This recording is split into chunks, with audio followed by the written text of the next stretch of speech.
আগেকার দিনে ভারতীয় ক্রিকেট সারা বিশ্বে পরিচিত ছিল তাদের গ্রেট ব্যাটিং লাইন আপ এবং বিশ্বসেরা ব্যাটসম্যানদের জন্য।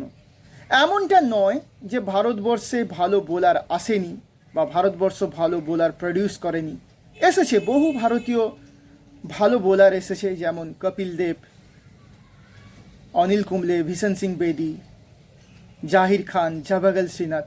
কিন্তু তাও ভারতবর্ষ কিন্তু সারা পৃথিবীতে পরিচিত ছিল তাদের গ্রেট ব্যাটিং লাইন আপ এবং গ্রেট ব্যাটসম্যানদের জন্য।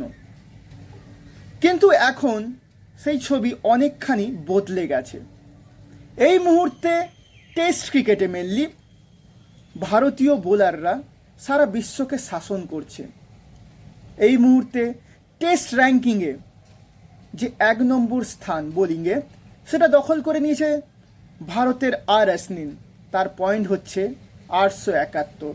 শুধু তাই নয়, এই তালিকায় 2য় নম্বরে যার নাম উঠে আসছে তিনি হলেন এই মুহূর্তে বিশ্ব সেরা ফাস্ট বোলার এবং সব ধরনের ক্রিকেটে যে কোনো ব্যাটসম্যানদের কাছে ত্রাস। তিনি হলেন বুমরা, জসপ্রীত বুমরা। তার পয়েন্ট হচ্ছে 854। এই যে টেস্ট বোলারের র্যাঙ্কিং, এই তালিকায় প্রথম 10-এ আরেকজন ভারতীয় রয়েছেন, কিন্তু তার নাম হচ্ছে রবীন্দ্র জাদেজা। তার পয়েন্ট হচ্ছে 804। দেখাই যাচ্ছে যে টেস্ট বোলারদের ওয়ার্ল্ড র্যাঙ্কিংয়ে 1 থেকে 10-এর মধ্যে 3 জন ভারতীয় বোলার রয়েছেন। ভাবা যায় এখন ইন্ডিয়া তার বোলারদের জন্য সারা বিশ্বে পরিচিত হচ্ছে। এর থেকে আর গর্বের কোনো কিছু হতে পারে না। প্রথম 10-এর মধ্যে দুঃখের বিষয় একজন বাংলাদেশি টেস্ট বোলারও নেই। এটা কিন্তু বাংলাদেশকে এবার ভাবতে হবে। যদি বিশ্বে টেস্ট ক্রিকেটে বাংলাদেশকে নাম করতে হয়, তাহলে তাদের কিন্তু ভালো বোলার প্রডিউস করতে হবে এবং তাদেরকে ভালো বল করতে হবে। ভারত বরাবর অলরাউন্ডারের অভাবেও ভুগেছে। কপিল দেবের পর সেই পর্যায়ের অলরাউন্ডার আর ভারতে কিন্তু আসেনি। কিন্তু বর্তমানে ভারতীয় ক্রিকেট তার অলরাউন্ডারদের জন্য সারা বিশ্বে পরিচিত।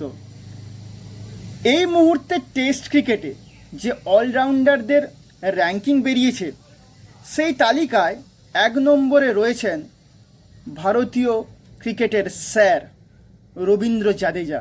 তিনি 475 পয়েন্ট নিয়ে এই মুহূর্তে টেস্ট ক্রিকেটের বেস্ট অলরাউন্ডারের জায়গাটা ছিনিয়ে নিয়েছে। তাহলে দ্বিতীয় স্থানে কে রয়েছেন? দ্বিতীয় স্থানে রয়েছেন ভারতীয় ক্রিকেটের one of the greatest cricketer Ravichandran Ashwin. তিনি 370 পয়েন্ট নিয়ে দ্বিতীয় স্থানে রয়েছেন। বাংলাদেশের সাকিব আল হাসান, তিনি 291 পয়েন্ট নিয়ে তৃতীয় স্থান এখনও ধরে রেখেছেন।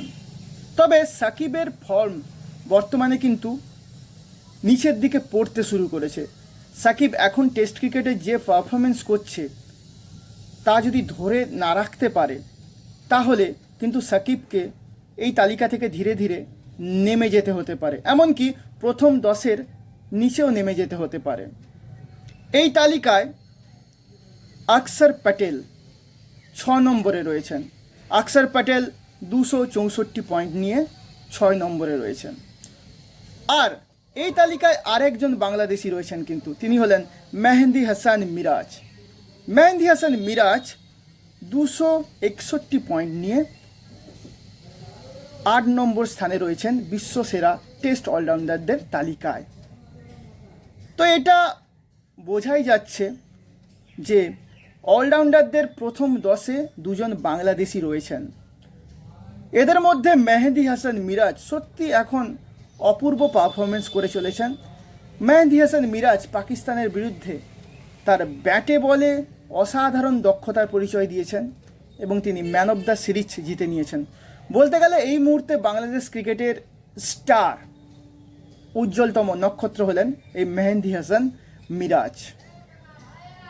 এখানেও দেখা যাচ্ছে যে বেস্ট অলরাউন্ডারদের তালিকায় মানে টেস্ট ক্রিকেটে, সেখানে প্রথম 10-এর মধ্যে তিনটি স্থান কিন্তু ভারতীয় প্লেয়াররা দখল করে নিয়েছে। তাহলে বন্ধুরা বুঝতে পারছেন, বেস্ট অলরাউন্ডার বলুন কিংবা বেস্ট টেস্ট বোলার বলুন, এই তালিকায় কিন্তু ভারতীয়রা এখন রাজত্ব করছে। এটা একজন ভারতীয় হিসেবে আমার কাছে খুব গর্বের এবং সমস্ত ভারতীয়দের কাছে খুব গর্বের। সেই দিন আর দূরে নেই যখন ভারতীয় ক্রিকেট সারা বিশ্বকে শাসন করবে, এখনও করছে, কিন্তু সেদিন আর দূরে নেই যেদিন সারা বিশ্বে ভারত তার একচ্ছত্র আধিপত্য ক্রিকেটে বিস্তার করবে। দর্শক বন্ধুরা, আজকের আমাদের এই ভিডিওটা যদি আপনাদের ভালো লেগে থাকে তাহলে অবশ্যই আমাদের এই চ্যানেলটিকে সাবস্ক্রাইব করুন প্লিজ। আমাদের নতুন চ্যানেল, আপনাদের সহযোগিতা একান্ত জরুরি। আমাদের এই ভিডিওটি লাইক করুন, কমেন্ট করুন এবং আমাদের এই ভিডিওটি শেয়ার করে দিন। আবারও আমার এই যে ভিডিও যারা দেখছেন সেই সমস্ত দর্শক বন্ধুদের, সে এপার বাংলার হোক কিংবা এই বাংলার হোক, সকলকে আমার শুভ কামনা রইল। আপনারা সকলে ভালো থাকবেন।